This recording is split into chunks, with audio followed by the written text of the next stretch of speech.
Welcome to another video from DIY Daily. We've got a 2014 Peugeot 3008 in today, and the battery lights on the dash. In the engine ECU we've got P1AA2, the voltage retaining device fault there. It's got a fan fault as well, but all this has appeared after replacing the clutch, and we've had the battery off for quite a while. We're starting the car up, we've got the battery lights on permanently, and we've got these codes logged in there. So just before we get into the video, if you haven't subscribed to the channel already, just click the red subscribe button below to make sure you don't miss out on any future content.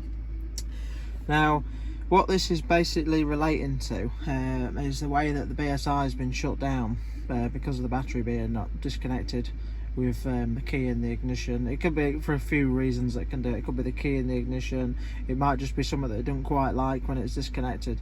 They're real funny with the electrics on these Peugeots. So we've actually fitted a clutch on this one.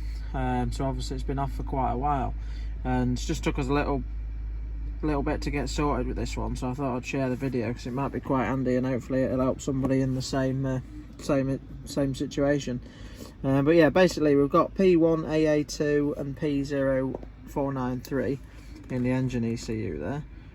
And if we go down, let's go back out there, and we go into the BSI.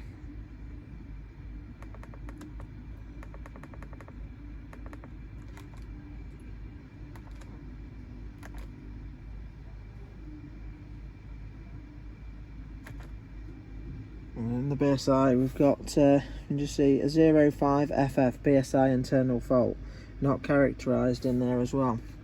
Now what you need to do is, if you go into, you don't have to do this procedure on the diagnostic machine, I'm just going into it to show you what you've got to do.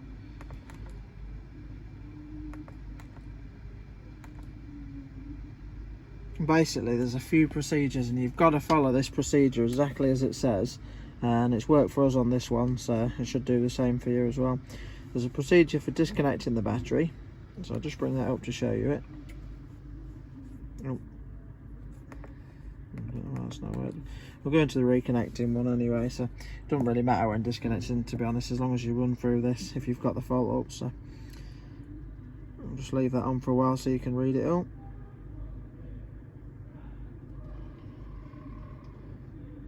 First of all, I ran through the procedure for reconnecting the battery, and then I did the BSI Reboot Procedure. I've just got to follow that step by step.